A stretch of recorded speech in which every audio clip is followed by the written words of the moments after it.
Hello friends, welcome to family mirror of minds. ഞാൻ Subitha, psychologist. ഇന്ന് നമ്മൾ ഈ വീഡിയോയിലൂടെ ഷെയർ ചെയ്യാൻ ആഗ്രഹിക്കുന്നത് എങ്ങനെ നമ്മൾക്ക് തടി കുറയ്ക്കാം. യൂട്യൂബ് ചാനൽ എടുത്ത് നോക്കിക്കഴിഞ്ഞ് കഴിഞ്ഞാൽ നമുക്ക് കാണാവുന്നതാണ് എങ്ങനെ തടി കുറയ്ക്കാം, 7 ദിവസം കൊണ്ട് എങ്ങനെ തടി കുറയ്ക്കാം, അല്ലെങ്കിൽ ഒരു മാസം കൊണ്ട് നമുക്ക് ഇത്ര കിലോ വെയിറ്റ് കുറയ്ക്കാം എന്നെല്ലാം നമ്മൾ ദിനം പ്രതി കാണുന്നതല്ലേ. അപ്പം ഞാനൊരു വീഡിയോ ഇടാമെന്ന് വിചാരിച്ചു, എങ്ങനെ നമുക്ക് തടി കുറയ്ക്കാം. അപ്പോൾ ഇതിന് ഞാൻ എന്തൊക്കെയാണോ എൻ്റെ ലൈഫിൽ അപ്ലൈ ചെയ്ത്, ഞാൻ പറഞ്ഞില്ലേ പ്രീവിയസിൽ നമുക്ക് ഇൻഫെർട്ടിലിറ്റി, വന്ധ്യത എന്നൊരു പ്രശ്നത്തിൻ്റെ കാര്യം ഞാൻ പ്രീവിയസ് വീഡിയോയിൽ ചെയ്തിരുന്നു. അതിൽ ഞാൻ മെൻഷൻ ചെയ്തൊരു കാര്യമാണ്, ആ പ്രോബ്ലം എനിക്കും ഉണ്ടായിരുന്നു. അപ്പോൾ ഞാൻ അതെങ്ങനെ മാറ്റിയെടുത്തു, അതിന് വേണ്ടി ഞാൻ എഫേർട്ട് എടുത്തു എന്നെല്ലാം പറഞ്ഞിരുന്നു. അപ്പോൾ അതെങ്ങനെയാണ്, ഇപ്പം ഞാൻ ഒരു വയസ്സ് കഴിഞ്ഞ ഒരു കുഞ്ഞിൻ്റെ അമ്മയാണ്. അപ്പോൾ തടി ഇപ്പോൾ അത്യാവശ്യത്തിന് കാണുന്നുണ്ട്, ഇനി ഇതിനെ പതിയെ കുറയ്ക്കാൻ ആഗ്രഹിക്കുന്നുണ്ട്. അപ്പോൾ അതിനുള്ള തയ്യാറെടുപ്പുകളെല്ലാം സ്റ്റാർട്ട് ചെയ്തു. അപ്പോൾ അന്നേരം ഞാൻ എങ്ങനെയാണ് തടി കുറച്ച്, അതിന് ഞാൻ എടുത്ത ഡയറ്റിങ്ങിലെ വ്യത്യാസങ്ങൾ എന്തെല്ലാം വരുത്തി, ഏതെല്ലാം എക്സസൈസുകളാണ് ചെയ്ത് എന്നുള്ളതെല്ലാം നിങ്ങളുമായിട്ട് ഞാൻ ഷെയർ ചെയ്യാൻ ആഗ്രഹിക്കുന്നു. അപ്പോൾ ഇതെല്ലാം ഞാൻ നിങ്ങളുമായിട്ട് ഷെയർ ചെയ്യാൻ ആഗ്രഹിച്ചതിൻ്റെ പ്രധാന കാരണം എന്ന് വെച്ച് പറഞ്ഞാൽ, നമ്മൾക്കിന്ന് സമൂഹത്ത് സ്ത്രീ, അതായത് ഒരു പെൺകുട്ടിയുടെ മാനസികാവസ്ഥയെക്കുറിച്ചിട്ട് ആദ്യം എനിക്ക് നിങ്ങളുമായിട്ട് ഷെയർ ചെയ്യണം. അപ്പോൾ നിങ്ങൾ ചിന്തിക്കും, ഡയറ്റും കാര്യങ്ങളും പറയുന്നതിൻ്റെ ഉള്ളിൽ എന്താണ് പെൺകുട്ടികളുടെ ഒരു സൈക്കോളജി അല്ലെങ്കിൽ മാനസികാവസ്ഥയിൽ ഉണ്ടാകുന്ന മാറ്റമൊന്നും അല്ലേ. അപ്പോൾ എന്താണെന്ന് ഞാൻ പറഞ്ഞുതരാം. അപ്പോൾ നമ്മൾ സാധാരണ എല്ലാ പെൺകുട്ടികളും കൂടുതലും കോൺഷ്യസ് ആവുന്നത് ബ്യൂട്ടിയാണല്ലേ. എങ്ങനെ നമുക്ക് സൗന്ദര്യം കൂട്ടാം, എങ്ങനെ നമ്മുടെ മുഖത്ത് കളറ് വരുത്താം, അല്ലെങ്കിൽ നമ്മുടെ മുഖത്ത് എന്തെല്ലാം ബ്യൂട്ടി വരുത്താനുള്ള എന്തെല്ലാം ടിപ്സുകൾ നമുക്ക് അപ്ലൈ ചെയ്യാം, എന്തെല്ലാം ആയുർവേദ മരുന്നുകളാണ് ഉള്ളത്, അല്ലെ എന്തെല്ലാം ഇലകൾ അപ്ലൈ ചെയ്താൽ നമുക്ക് സൗന്ദര്യം കൂട്ടാം. അതുപോലെ നമ്മൾ പല വീഡിയോസിലും വീഡിയോ നോക്കി അതിലുള്ളതെല്ലാം നമ്മുടെ മുഖത്ത് അപ്ലൈ ചെയ്ത് സൗന്ദര്യം വർദ്ധിപ്പിക്കാൻ ശ്രമിക്കുന്നുണ്ട് അല്ലേ. അതേപോലെ തന്നെയാണ് ശരീരത്തിൻ്റെ തടിയുടെ കാര്യമായാലും അതൊക്കെ മെയിൻറ്റെയിൻ ചെയ്യണം. അപ്പോൾ നമുക്കിതെങ്ങനെ ഇപ്പോൾ സാധാരണ ഈ വീഡിയോ തടി കുറയ്ക്കുന്നത് ആൺകുട്ടികൾക്കും പെൺകുട്ടികൾക്കും ബാധകമാണ്, അല്ലെങ്കിൽ സ്ത്രീക്കും പുരുഷനും ഇത് ഒരുപോലെ കൊണ്ടുപോകാം. പക്ഷേ ഇപ്പോൾ ഞാൻ പറയാൻ പോകുന്നത് സ്ത്രീകളുടെ ഒരു സൈക്കോളജിയെ കുറിച്ചിട്ടാണ്. അതായത് സ്ത്രീകളുടെ ബ്യൂട്ടിയെ കുറിച്ചിട്ടുള്ള അവരുടെ ഒരു സൈക്കോളജിക്കൽ അസസ്മെൻറ്റും ചിന്താഗതികളും എന്തൊക്കെയാണെന്ന് ആദ്യം നമുക്ക് ഷെയർ ചെയ്യാം. അതായത് സാധാരണയായിട്ട് നമ്മൾ ബ്യൂട്ടിയെ കൂടുതലായിട്ട് ശ്രദ്ധിക്കുന്ന ഒരു കാലഘട്ടമാണ് അഡോളസൻസ് ഏജ് അല്ലേ. അതായത് അഡോളസൻസ് ഏജ് സ്റ്റാർട്ട് ചെയ്ത് കഴിഞ്ഞാൽ ഇപ്പോൾ എല്ലാ പെൺകുട്ടികളെയും ശ്രദ്ധിച്ചാൽ, പെൺകുട്ടികളായാലും ഇപ്പോൾ ആൺകുട്ടികളും പെൺകുട്ടികളെക്കാളും ബ്യൂട്ടിയെ കോൺഷ്യസ് ആട്ടോ.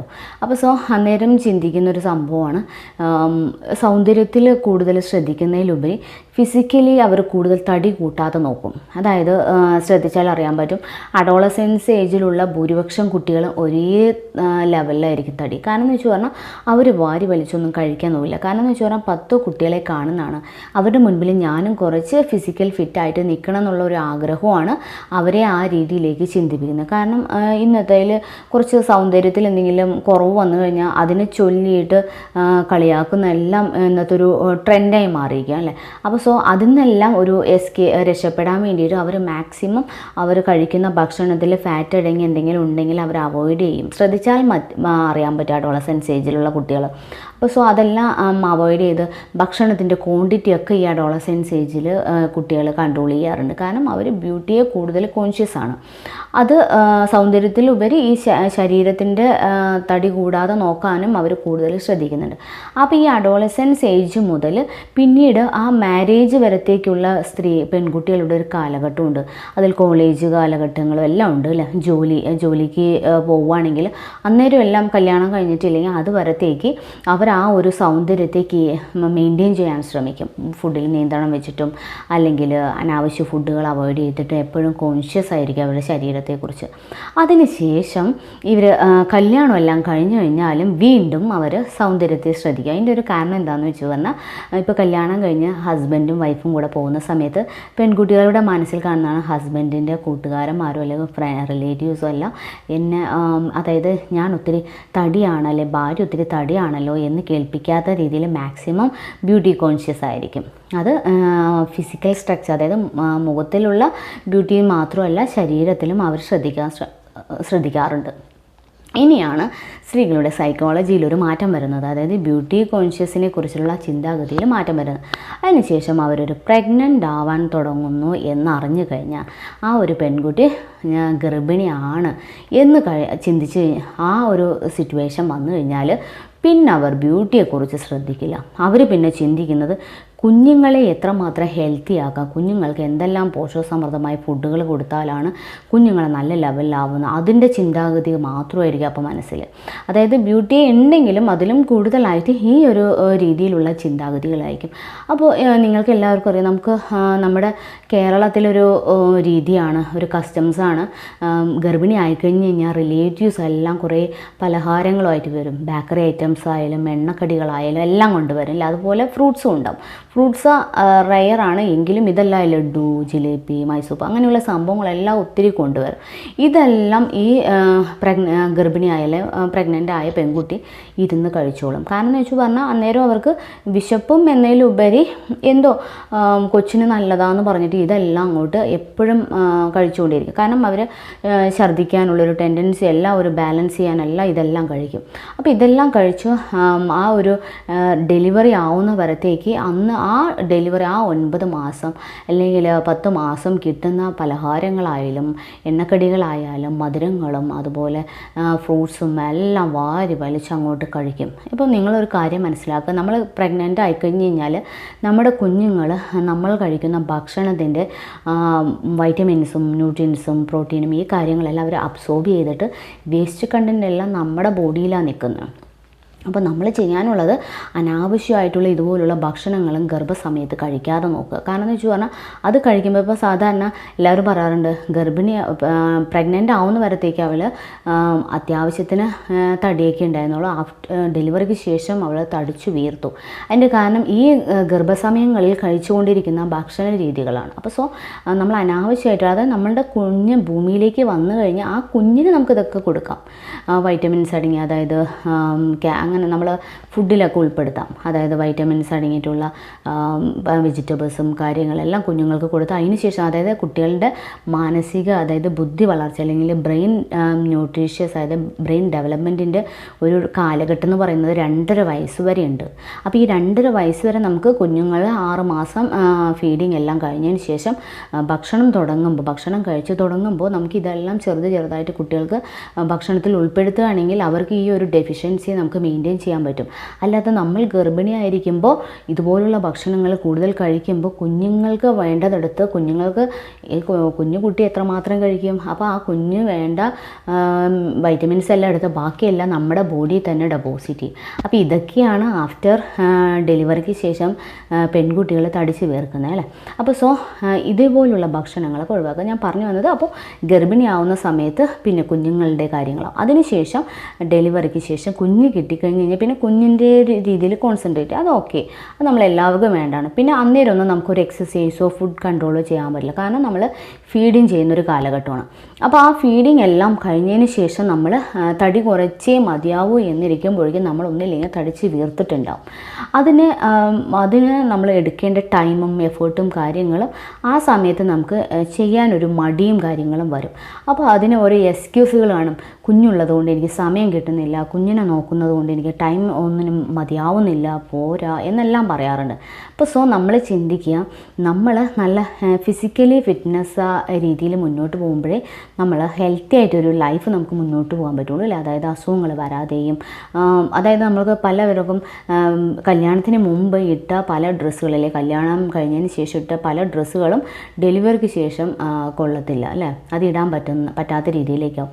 അപ്പോൾ നമ്മൾ ചെയ്യാനുള്ളത് നമ്മൾ ഭക്ഷണ രീതികളിൽ വ്യത്യാസം വരുത്തേണ്ടത് എന്താണെന്ന് വെച്ച് പറഞ്ഞാൽ ഫീഡിങ് എല്ലാം കാലഘട്ടം കഴിഞ്ഞിട്ട്, അതായത് ഒരു വർഷം, അതായത് സാധാരണ നമ്മൾ ഡയറ്റിംഗ് എല്ലാം ചെയ്യുന്നത് കുഞ്ഞുങ്ങൾക്ക് ദോഷകരമല്ലാത്ത രീതിയിൽ വേണം.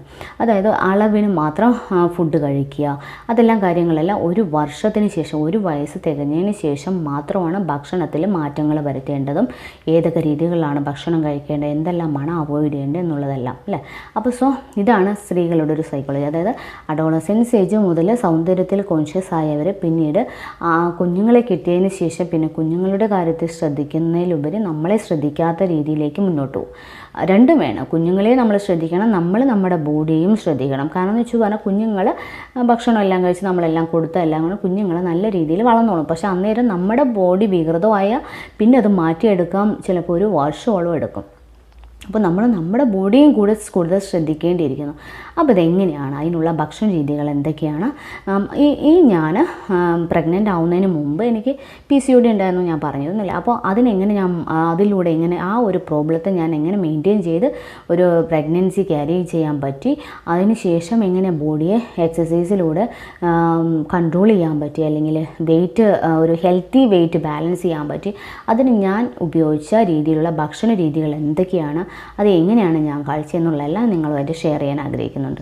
അതായത് ഞാൻ ചെയ്തത് എങ്ങനെയാണെന്ന് വെച്ച് പറഞ്ഞാൽ, ആദ്യം നമുക്ക് ഫുഡ് കഴിക്കുന്ന രീതിയെക്കുറിച്ച് പറയാം. അപ്പോൾ നമ്മൾ കാലത്ത്, അതായത് morning food, lunch food, night food, ഇതാണ് നമ്മൾ കഴിക്കുന്നത് അല്ലേ.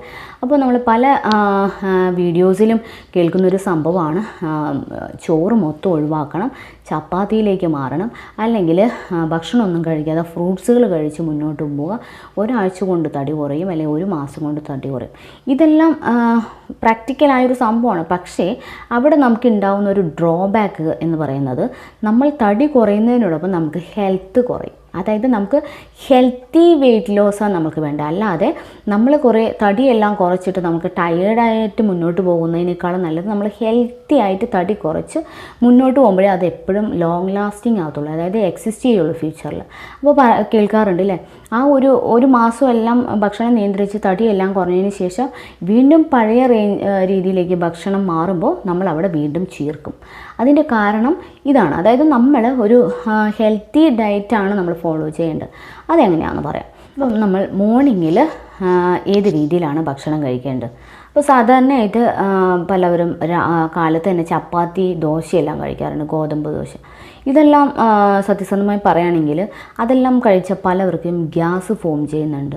അത് ഗ്യാസ് ഫോം ചെയ്ത് പിന്നീട് അത് ചെന്നിക്കുത്ത് പോലുള്ള പ്രശ്നങ്ങളൊക്കെയാണ് പറഞ്ഞു വരുന്നത്. അപ്പോൾ നമ്മൾ കാലത്ത് ഇപ്പോൾ സാധാരണ ഒരു കേരളീയർ ഫോളോ ചെയ്യുന്നതാണ് ഇഡ്ഡലി, ദോശ, ഇടിയപ്പം, അല്ലെങ്കിൽ പുട്ട് പറയുന്ന സംഭവങ്ങളിൽ. പുട്ടൊക്കെ ഗ്യാസാണ്, എങ്കിലും ഇതൊക്കെയാണ് നമ്മൾ കൂടുതലും ഫോളോ ചെയ്യുന്നത്. അപ്പോൾ നമ്മൾ കാലത്ത് നമ്മൾ ഇഡ്ഡലി, ദോശയാണെങ്കിൽ നമ്മൾ എടുക്കേണ്ടത് 3 ദോശ അല്ലെങ്കിൽ 3 ഇഡ്ഡലി അല്ലെങ്കിൽ ഈ അളവിൽ പുട്ട്, അത്രയൊക്കെ കഴിക്കാവൂ. അപ്പോൾ ഇത് മാത്രം കഴിച്ച് കഴിഞ്ഞാൽ നമുക്ക് ശരിക്കും വിശപ്പ് തീരണമെന്നില്ല അല്ലേ. അപ്പോൾ നമുക്ക് ഭക്ഷണം മോർണിംഗ് ഫുഡ് നമ്മൾ ഫുള്ളായി കഴിക്കണം എന്നാണ് പറയുന്നത്, നമ്മുടെ വയറ് ഫുള്ളാവണം. അതിൻ്റെ റീസൺ എന്താണെന്ന് വെച്ച് പറഞ്ഞാൽ, നമ്മൾ ഹാഫായിട്ട് ഭക്ഷണം കഴിച്ച് എഴുന്നേൽക്കുകയാണെങ്കിൽ ബാക്കിയുള്ള സ്പേസിൽ ഗ്യാസ് ഫോം ചെയ്യുകയും പിന്നീട് അത് പിന്നെ ഗ്യാസ്ട്രിക് റിലേറ്റഡ് ആയിട്ടുള്ള പ്രശ്നങ്ങളും ചെന്നിക്കുത്ത് പോലുള്ള പ്രശ്നങ്ങളെല്ലാം വരും. അപ്പോൾ നമ്മൾ കാലത്ത് എണീറ്റതും ഒരു 2 ഗ്ലാസ് വെള്ളം നിർബന്ധമായി കുടിക്കുക. അതിനുശേഷം നമ്മൾ രാവിലത്തെ ഭക്ഷണം 8:30 കഴിക്കണം എന്ന് പറഞ്ഞു. ആ 8:30 കഴിക്കുമ്പോൾ 3 ഇഡ്ഡലി കഴിക്കുക. ബാക്കി നമ്മൾ പറഞ്ഞില്ല, ഒരു 5 ഇഡ്ഡലിയെങ്കിലും മിനിമം വേണം നമുക്ക് അല്ലേ. ആ മിനിമം അല്ലെ മാക്സിമം വേണം. പക്ഷേ ഈ 5 ഇഡ്ഡലി നമുക്ക് കഴിക്കാൻ പാടില്ല, 2 3 പറ്റത്തുള്ളൂ. അപ്പോൾ ഇത് കഴിച്ചിട്ട് ബാക്കിയുള്ള നമ്മൾ എടുക്കാത്ത ഇഡ്ഡലി ഉണ്ടല്ലോ, അതായത് ഫുൾ നിറയ്ക്കാൻ വേണ്ടിയിട്ടുള്ള 2 3 ഇഡ്ഡലി, ആ സ്ഥാനത്ത് നമ്മൾ കറികൾ കൂടുതൽ കഴിക്കുക. അതായത് കടലവർഗ്ഗങ്ങളോ പച്ചക്കറികളോ പയറുവർഗ്ഗങ്ങളോ അതെല്ലാം കൂടുതൽ ഭക്ഷണത്തിൽ, അതായത് 2 ഇഡ്ഡലിക്ക് വേണ്ട കറികളും കൂടെ ആഡ് ചെയ്യുമ്പോൾ നമ്മൾ മൊത്തം എത്രയായി? 5 ഇഡ്ഡലി കഴിക്കേണ്ട ക്വാണ്ടിറ്റിയായി ഫുഡ്. അപ്പോൾ ഇങ്ങനെ നമ്മൾ രാവിലത്തെ ഭക്ഷണം കഴിക്കുക. അതായത് 3 ഇഡ്ഡലിയും 2 ഇഡ്ഡലിക്ക് വേണ്ട കറിയും കൂടി ആകുമ്പോൾ മൊത്തത്തിൽ 5 ഇഡ്ഡലിക്കുള്ള ക്വാണ്ടിറ്റി ആവുകയും അത് നമ്മൾക്ക് വയറ് ഫുള്ളാക്കി വെക്കും. അപ്പോൾ ഇതെന്താണെന്ന് വെച്ചാൽ, നമ്മൾ മോർണിംഗ് ഫുഡ് ഒരിക്കലും സ്കിപ്പ് ചെയ്യാനൊന്നും പാടില്ല. ഈ അഡോളസെൻസ് ഏജിലുള്ള കുട്ടികളെല്ലാം അറിയാം, സ്കൂളിൽ പോകുന്ന സമയത്ത്, കോളേജിൽ പോകുന്ന സമയത്ത് മോർണിംഗ് ഫുഡ് അവോയ്ഡ് ചെയ്യും. ഇതൊരിക്കലും ചെയ്യരുത്. കാരണം അതാണ് നമ്മുടെ ബ്രെയിന് വേണ്ട ന്യൂട്രീഷ്യസ്, അതായത് നമ്മുടെ മോർണിംഗ് ഫുഡാണ് നമ്മുടെ ബ്രെയിൻ ഏറ്റവും നല്ലത്. അപ്പോൾ രാവിലത്തെ ഭക്ഷണം ഇതുപോലെ വയറ് ഫുള്ളായി കഴിക്കുക. പിന്നെ അതിനുശേഷം നമ്മൾ ഉച്ചയ്ക്കല്ലേ ഭക്ഷണം കഴിക്കാവൂ. ചിലവരെല്ലാം പറയുന്നുണ്ട് 11 മണിക്ക് കഴിക്കൂ അല്ലെങ്കിൽ 12 മണിക്ക് കഴിക്കുക. അങ്ങനെ കഴിക്കരുത്. അന്നേരം നമുക്ക് വിശക്കുന്ന ഫീലിംഗ് വരികയാണെങ്കിൽ വെള്ളം കുടിക്കുക കേട്ടോ. വെള്ളം ഒരു ദിവസം 3 ലിറ്ററെങ്കിലും മാക്സിമം കുടിക്കണം. അല്ലെങ്കിൽ ഒരു 2 ലിറ്റർ ആയാലും മതി, എങ്കിലും 3 മാക്സിമം കുടിക്കാൻ നോക്കുക. അതിനുശേഷം ഉച്ച സമയത്തുള്ള ഭക്ഷണം, അതായത് ലഞ്ച് ഫുഡ് എന്ന് പറയുന്നത് 1:30ക്കുള്ളിൽ കഴിക്കണം. 1:30ൻ്റെ ഉള്ളിൽ കഴിക്കണം എന്ന് പറയുന്നത് നമ്മൾ പറയാറുണ്ട്. ഒരു പ്ലേറ്റ് എടുക്കുക. അപ്പോൾ നിങ്ങൾ കഴിക്കുന്ന പ്ലേറ്റ് എടുക്കുകയാണെങ്കിൽ അതിന് 4 ആക്കുക. അതായത് 4 ആക്കുക മുറിക്കാനല്ല, 4 രീതിയിലേക്ക് ആക്കിയതിന് ശേഷം 4/1 ഭാഗമേ ചോറെടുക്കാവൂ. അതായത് 4/1 ഭാഗം എന്ന് പറയുമ്പോൾ നമ്മൾ 1.5 തവി അല്ലെങ്കിൽ 2 തവി മാക്സിമം പോയി കഴിഞ്ഞാൽ അതിൽ കൂടാൻ പാടില്ല, അത്രയേ കഴിക്കാവൂ. ബാക്കിയുള്ള സ്പേസ്, അതായത് നമ്മൾ പറഞ്ഞില്ലേ പ്ലേറ്റിനെ 4 ആക്കിയിൽ 1 ഭാഗം ചോറാണെങ്കിൽ ബാക്കി 3 ഭാഗവും കറികളായിരിക്കണം. ഈ കറികൾ എന്ന് പറയുന്നത് എന്തും ആവാട്ടെ, എന്തും ആവാ പറഞ്ഞാൽ പ്രീവിയസിൽ പറഞ്ഞ കപ്പ, ചേമ്പ്, ചേന, കാച്ചിൽ, ഉരുളക്കിഴങ്ങ് ആവാൻ പറ്റില്ല. അതിലെല്ലാം കാർബോഹൈഡ്രേറ്റ് ഉണ്ട്. നമ്മുടെ വൈറ്റമിൻ, ബാക്കിയുള്ള ഭൂമിക്ക് മുകളിൽ കാണുന്ന എല്ലാ വെജിറ്റബിൾസും എത്ര വേണേലും കഴിക്കാം. അപ്പോൾ കടലവർഗ്ഗങ്ങൾ, ബ്രൗൺ കടല, അങ്ങനത്തെ ഈ ബ്രൗൺ കളറിലുള്ള കടലകൾ, ഗ്രീൻ പീസ് അല്ലെങ്കിൽ ചെറുപയറൊക്കെയില്ല, അതൊക്കെ ഒത്തിരി കഴിക്കാം. അതിന് ഇതിൻ്റെ കൂടെ ആഡ് ചെയ്ത് അപ്പോൾ 4/1 ഭാഗം ചോറും ബാക്കി 3 ഭാഗം കറികളായിട്ട് കഴിക്കാം. അപ്പോഴും നമ്മുടെ വയറ് ഫുള്ളാവും. ഇതാണ് രാവിലത്തെയും ഉച്ചക്കലത്തെയും ഭക്ഷണം. എന്നിട്ട് വെള്ളം കുടിക്കുക. വെള്ളം ഇപ്പോൾ പലവരും പറയുന്നുണ്ട് ഭക്ഷണം തൊട്ട് മുമ്പ് 2 ഗ്ലാസ് വെള്ളം കുടിച്ചു കഴിഞ്ഞാൽ പിന്നെ നമ്മൾക്ക് അതിൻ്റെ ബാലൻസേ ഭക്ഷണം കഴിക്കേണ്ടുള്ളൂ. പക്ഷേ ആ വെള്ളം കുറച്ച് സമയം കഴിഞ്ഞ് യൂറിനാ പോവും, വീണ്ടും നമുക്ക് വയറിൽ ഗ്യാസ് ഫോം ചെയ്യും, അങ്ങനെ പ്രയാസങ്ങൾ. അതുകൊണ്ട് ഈ ഒരു ഫോളോ പറയുന്നത് കേട്ടോ, ഫോളോ ചെയ്യാൻ പറയുന്നത്. അതിനുശേഷം നമ്മൾ ഈവനിങ്ങിൽ നമ്മൾ ചായ എല്ലാവരും കുടിക്കുന്ന ഒരു സമയം ചായയോ കോഫിയോ കഴിക്കുന്നുണ്ട് അല്ലേ. അപ്പോൾ ആ ചായ കുടിക്കുന്ന സമയത്ത് വേണമെങ്കിൽ നമുക്ക് ബേക്കറി ഐറ്റംസ് കഴിക്കാൻ പാടില്ല എന്നാണ് പറയുക. എങ്കിലും റസ്ക് എല്ലാം കഴിക്കുക. റസ്ക്, ആരോറൂട്ട് ബിസ്ക്കറ്റ് എല്ലാം വേണമെങ്കിൽ കഴിക്കാം. മേ ബി മിച്ചറെല്ലാം കഴിച്ചേ പറ്റൂ എന്നുള്ള ചിലവരെല്ലാം ഉണ്ട്. അവരാണെങ്കിൽ ഒരു അതായത് ആഗ്രഹത്തിന് കുറച്ച് കഴിക്കുക, അല്ലാതെ അതൊരു ക്വാണ്ടിറ്റി കൂടുതൽ കഴിക്കരുത്, മാക്സിമം ഒഴിവാക്കാൻ നോക്കുക. അതും അങ്ങോട്ട് ഫോളോ ചെയ്യാം. ചായയുടെ കാര്യം ഇതാണ്. ഇനി അത് കഴിഞ്ഞ് നൈറ്റ് നമ്മൾ എടുക്കുമ്പോഴാണ് അവിടെയാണ് കൂടുതൽ ശ്രദ്ധിക്കുന്നത്. കാരണം നമ്മൾ രാവിലെ എത്ര കൺട്രോൾ ചെയ്താലും ഉച്ചക്കലത്തെ ഭക്ഷണം എത്ര കൺട്രോൾ ചെയ്താലും കൂടുതലും പ്രാക്ടിക്കൽ ആവത്തില്ല തടി കുറയ്ക്കുന്ന കാര്യം. പക്ഷേ നമ്മളെ കൂടുതൽ ഹെൽപ്പ് ചെയ്യുന്നൊരു ഭാഗമാണ് നൈറ്റ് ഫുഡിൻ്റെ കാര്യത്തിൽ. അതായത് നൈറ്റ് ഫുഡ് എപ്പോഴും നമ്മൾ 7 o'clock കഴിക്കണം എന്നാണ് പറയുക. പക്ഷേ നമുക്ക് അത് ഇതുവരെ ശീലിക്കാത്തത് കൊണ്ട് ബുദ്ധിമുട്ടായിരിക്കും. അപ്പോൾ നമുക്കൊരു 7:30 കഴിക്കാവുന്ന രീതിയിലേക്ക് ജീവിതം മാറ്റിയെടുക്കുക, അതായത് ലൈഫ് സ്റ്റൈൽ മാറ്റിയെടുക്കണം. അതായത് എന്നാൽ മാത്രമേ നമ്മൾ ഉദ്ദേശിക്കുന്ന തടി കുറയ്ക്കാൻ പറ്റത്തുള്ളൂ. അപ്പോൾ 7:30 നമ്മൾ ഭക്ഷണം കഴിക്കണം. പക്ഷേ ഇവിടെ നമ്മൾ മുൻപ് പറഞ്ഞ പോലെ ഒരു ലോഡ് കഴിക്കാൻ പാടില്ല. ഒരു ചപ്പാത്തിയിലോ ഒരു ദോശയിലോ അല്ലെങ്കിൽ മറ്റെന്താണോ കഴിക്കുന്നത് വളരെ ചുരുങ്ങിയ ക്വാണ്ടിറ്റിയിൽ മാത്രം കഴിച്ചിട്ട് നിർത്തണം. അവിടെ നമ്മൾ ഒരിക്കലും വയറ് ഹാഫോ ഫുള്ളോ ആക്കരുത്. 4/1 ഭാഗമേ ഭക്ഷണം കഴിക്കാവൂ. അത് കറിയും ചപ്പാത്തി ആണെങ്കിൽ രണ്ടും കൂടെ അത്രയാവും. ഏകദേശം ഇത്രയേ പറ്റത്തുള്ളൂ. അതിൽ കൂടുതൽ നമ്മൾ ഭക്ഷണം കഴിക്കരുത്. കാരണം നൈറ്റ് നമ്മൾ എന്ത് ചെയ്യാൻ പോവുക, ചുമ്മാ കിടന്നുറങ്ങാൻ പോവുക അല്ലേ. അപ്പോൾ അവിടെ ഇതിൻ്റെ ഇത്രയും എനർജി ആവശ്യമില്ല. അപ്പോൾ അതിൽ നമ്മൾ കിടക്കുമ്പോൾ അത് പോയിക്കോളും. അപ്പോൾ നമ്മൾ വെള്ളം എല്ലാം കുടിച്ചിട്ട് നമുക്ക് രാത്രി ഒരു 10 മണിക്കാണ് കിടക്കുന്നെങ്കിൽ അതുവരത്തേക്ക് നമുക്ക് ഈ വിശപ്പ് പിടിച്ചു നിർത്താൻ പലർക്കും ബുദ്ധിമുട്ടുണ്ടാവും അല്ലേ. അപ്പോൾ അതിന് ചെയ്യാനുള്ളത് വെള്ളം കുടിച്ച് അഡ്ജസ്റ്റ് ചെയ്യണം. അത് ആദ്യത്തെ ഒരു ആഴ്ചയെല്ലാം ബുദ്ധിമുട്ടുണ്ടാകും ശീലിക്കാത്തത് കൊണ്ട്. പക്ഷെ അത് ഫോളോ ചെയ്യുകയാണെങ്കിൽ ഡെഫിനറ്റ്ലി നമ്മൾ ഒരു 6 മാസം കൊണ്ട് തടി കുറയും. കാരണം എന്ന് വെച്ചാൽ ഈ 6 മാസം എന്ന് പറയുന്നത് ഇത് മാത്രമാണ് ഒരു ജെന്യുവിനായിട്ട് തടി കുറയ്ക്കാൻ പറ്റും. കാരണം 1 മാസം കൊണ്ടല്ല നമുക്ക് പറ്റും പല രീതിയിൽ, പക്ഷേ അത് പിന്നീട് വീഴുന്നതായിരിക്കും. ഇതാകുമ്പോൾ എന്താണ്, ഈ ഒരു ഭക്ഷണ രീതി നമ്മൾ ജീവിതകാലം മുഴുവൻ ഫോളോ ചെയ്യണേ. എപ്പോഴും ഒരു റേഞ്ചിൽ നമ്മൾ മുന്നോട്ട് ഒരു തടി ബാലൻസ് ചെയ്ത് മുന്നോട്ട് പോവാം. കൂടത്തുമില്ല കുറയത്തുമില്ല. ആ ഒരു രീതിയിൽ നമുക്ക് തടി ഹെൽത്തി വെയിറ്റ്, ആ വെയിറ്റ് ലോസ് ലെവലിൽ ആ ഒരു തടി മെയിൻറ്റെയിൻ ചെയ്ത് നമുക്ക് മുന്നോട്ട് കൊണ്ടുപോകാം. ഇതാണ് ആ ഒരു ഭക്ഷണ രീതി.